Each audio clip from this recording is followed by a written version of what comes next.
Et maintenant, Vivi lit du Linda. Allô, doutologue et doutophile. Alors, comme la première lecture de Linda a semblé vous plaire, je vais vous en faire une deuxième. Alors, j'ai choisi un autre texte vraiment très politically correct qui n'a pas pris une seule ride depuis 78. Alors, voici donc Homme habillé en femme. La question du lecteur. Je ne suis pas d'accord avec cette lectrice de Photopolis qui vous a dit que les hommes qui aimaient s'habiller en femme étaient soit des homosexuels ou des bisexuels. Fin de la citation.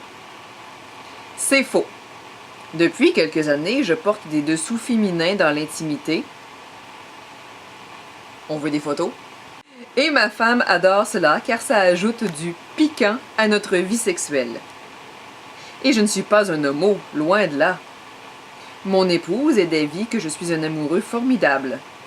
Donc, conseille-je de jeter la pierre aux travestis, car nous sommes des mâles très normaux.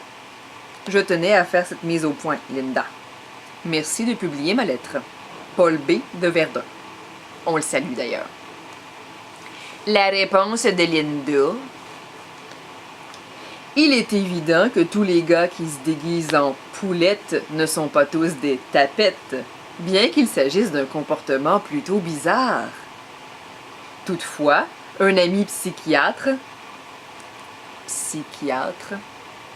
m'a dit qu'environ 25% des travestis sont ou des homosexuels ou des bisexuels.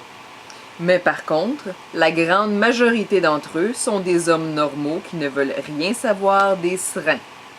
J'ai mes doutes là-dessus. Ça n'a pas pris une ride. Et ce médecin d'ajouter: tout cela est normal, en autant que les mâles qui portent des robes, des bas de nylon, des petites culottes roses alouettes, obtiennent un bon orgasme avec une femme.